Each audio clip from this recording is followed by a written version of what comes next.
તો રાજકોટ સહિત રાજ્યભરમાં હાથ ધરાઈ છે એસઆઈઆરની પ્રક્રિયા। રાજકોટમાં 1000 જેટલા બીએલઓ કરી રહ્યા છે કામગીરી। ઘરે ઘરે જઈને બૂથ લેવલ ઓફિસર મેળવી રહ્યા છે માહિતી। મતદાર યાદી સુધારણા કરવા માટે ઘરે ઘરે હાલ માહિતી મેળવવામાં આવી રહી છે। મતદાર હયાત છે કે નહીં, નિવાસ બદલાયું છે કે નહીં તેની પણ તપાસ કરવામાં આવી રહી છે। એક કરતાં વધારે મતદાર કાર્ડ હશે તો એક કેન્સલ થશે।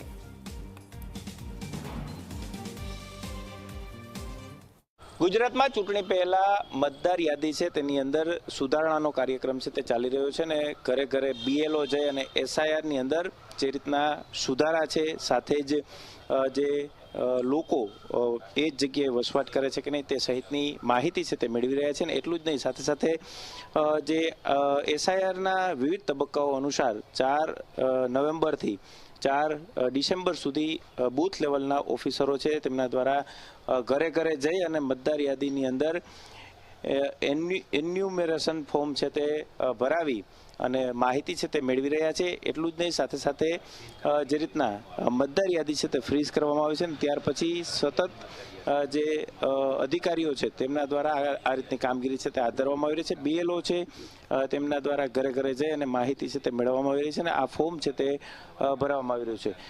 ખાસ જે મતદાન મથક પર તેઓ જે રીતના મતદાન કરવા જઈ રહ્યા છે કે નહીં ત્યારે તેમના ચૂંટણી કાર્ડ નંબર શું હોય છે, તેમના મતદાર કરતા સમયે તેમનું જે કઈ રીતના તેમનું સ્થળ હોય છે તે સહિતની વિગતો છે તે આ ફોર્મની અંદર ભરવાની રહેતી હોય છે। આપણી સાથે બીએલઓ છે તેમની સાથે વાત કરીશું।